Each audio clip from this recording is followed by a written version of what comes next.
Gli auguri in bocca al lupo a Vuga, anche perché lo aspettiamo in comunità, e noi siamo una comunità fatta di 8 comuni, di 8 sindaci, anche per questo conosco molto bene la Danila Bernardi, che ultimamente ricopriva il ruolo di presidente di questa comunità.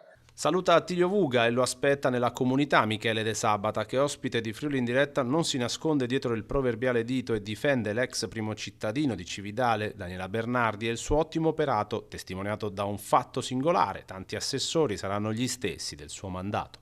C'era questa grande opportunità da parte di Manzini e della sua squadra di poter portare a casa un risultato storico per quanto riguarda Cividale, non ce l'hanno fatta per pochissimi voti, fra l'altro. Comunque, detto questo, lo si capisce, il mio pensiero è uno solo: conosco molto bene la situazione perché oltre a far parte della Lega sono molto amico di Danila Bernardi.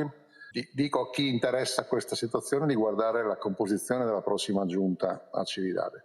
Sono tutti quelli della Bernardi più il sindaco nuovo. Hanno criticato una giunta mentre il problema era personale, creato sulla Daniela Bernardi.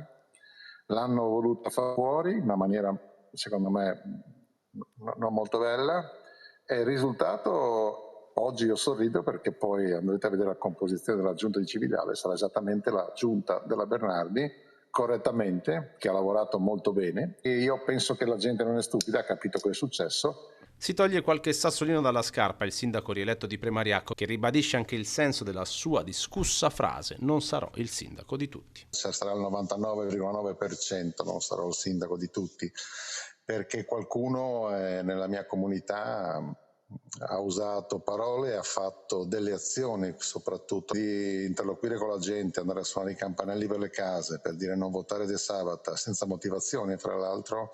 Io non voglio essere io il suo sindaco, quindi in questo momento qua non mi passa, non è una questione di essere arrabbiato, è una questione proprio di educazione. Non si fanno, secondo me, questo tipo di attacchi, non si fanno queste cose, anche perché appunto non hanno portato a nulla e hanno solo amplificato la mia festa poi.